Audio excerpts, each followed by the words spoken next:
Conexão Unicinos. Apoio Loja Peugeot. Olá, hoje é segunda-feira, 26 de maio. E você acompanha a Conexão Unicinos pela TV e pela FM 103.3. Lei da Palmada, você é contra ou a favor? No programa de hoje, no estúdio, a gente fala sobre o projeto de lei que divide opiniões. Vamos falar também sobre a preparação da cidade de São Leopoldo para a passagem do fenômeno El Niño. E ainda tem os detalhes da previsão do tempo para terça-feira em todo o estado. Eu sou Rodrigo de Oliveira. Eu sou Vanessa Iores. Conexão Unicinos está começando agora. Fique com a gente.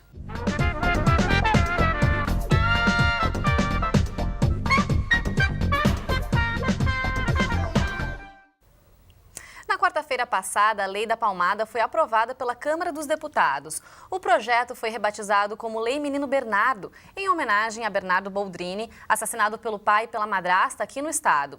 O texto altera o Estatuto da Criança e do Adolescente e proíbe a aplicação de castigos físicos a jovens menores de 18 anos. A lei ainda deve ser aprovada pelo Senado. Mesmo assim, já tem gerado opiniões controversas e grande repercussão na mídia. E é para falar mais sobre isso que recebemos aqui no estúdio Euclides Redim, professor de especialização em educação infantil aqui da Unicinos. Também com a gente, Ismael Mendonça, coordenador do Conselho Tutelar Zona Norte de São Leopoldo. Bem-vindos ao Conexão, tudo bem?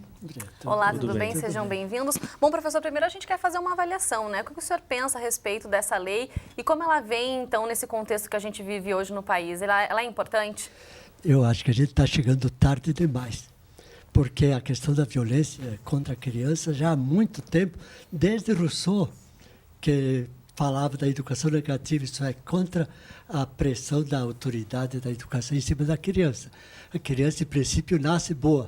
O que a estraga, o que a torna ruim é a sociedade. E ali, Rousseau, de fato, já foi oprimido por causa dessa tese dele. Foi preso porque dizia que a criança nasce boa. Na verdade, se acreditava que a criança nasce má e que a educação vai modelar a criança até que ela se torne boa, acessível à sociedade. Na verdade, é o contrário. E isso faz muito tempo que já existe essa tese de que a criança não precisa ser educada pela violência para que se torne boa, ela nasce boa.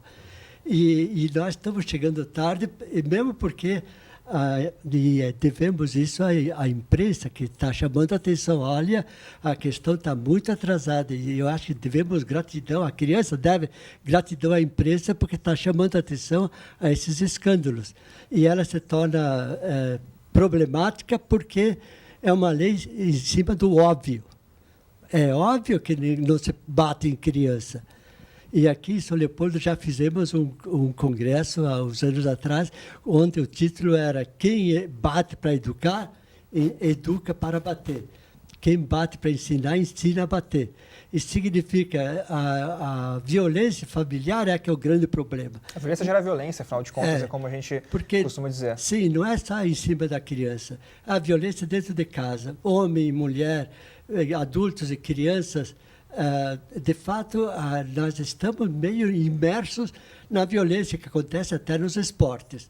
Os esportes não deixam de ser uma violência camuflada. É que se você é criado também dentro desse contexto que a violência ela é necessária para conseguir alguma coisa, então parece tu também que é correto, vai agir né? assim, parece que ele é o correto realmente. É correto, é. Ismael, gostaria de saber também a tua opinião sobre essa lei.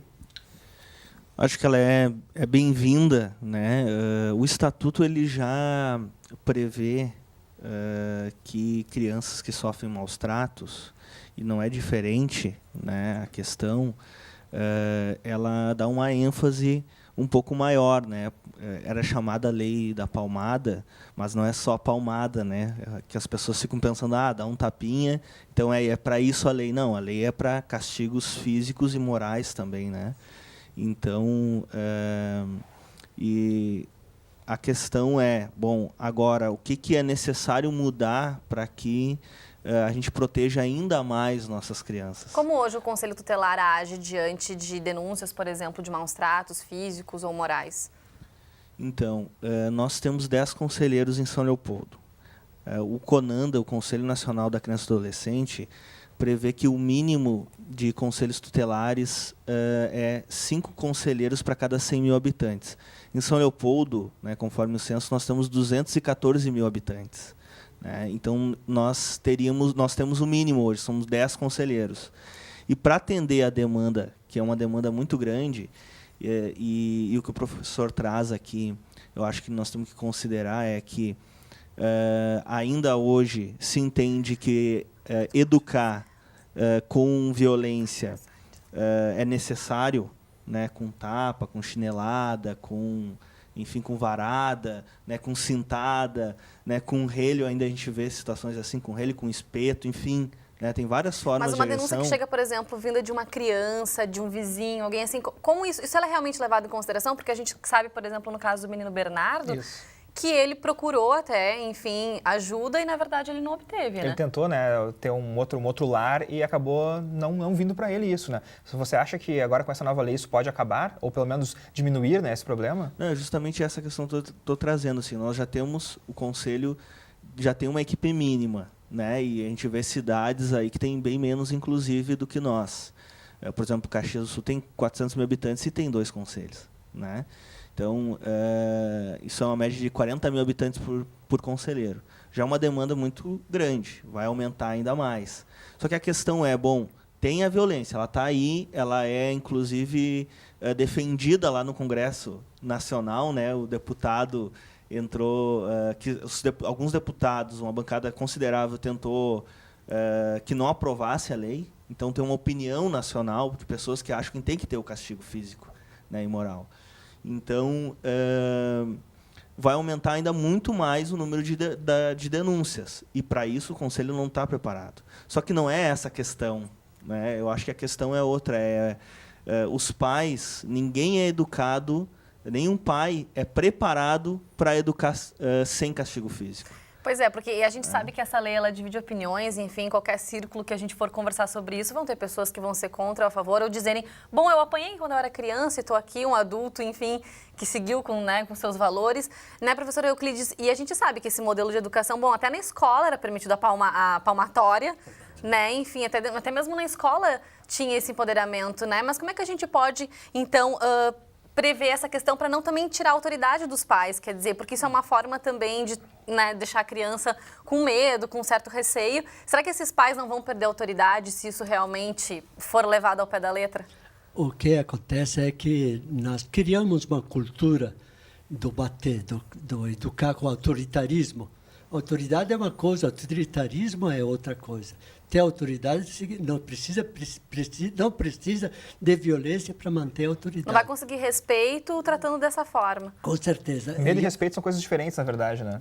Além do mais, é uma grande covardia os adultos usar a força para fazer a criança fazer alguma coisa.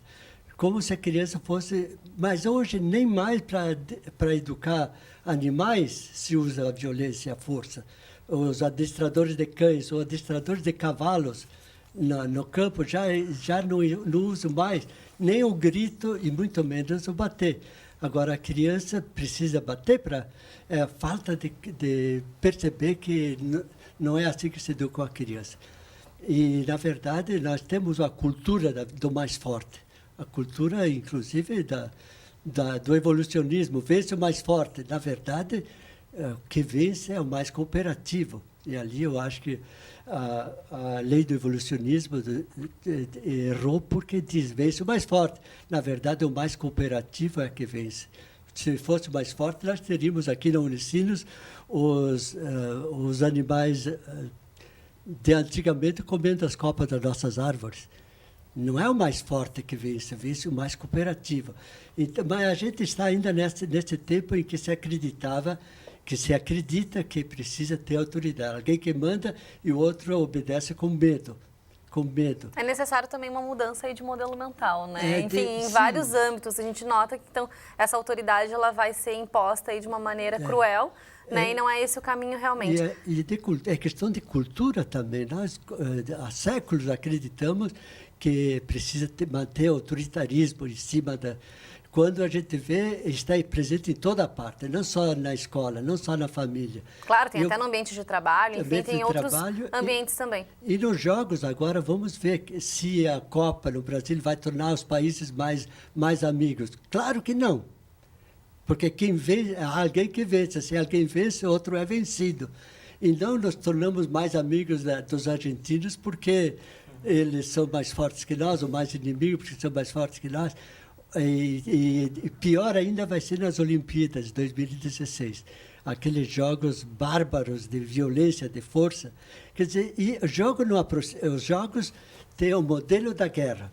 Se vê o futebol, tem o ataque, tem a defesa, tem o capitão, tem os reservas também. É um exército em miniatura.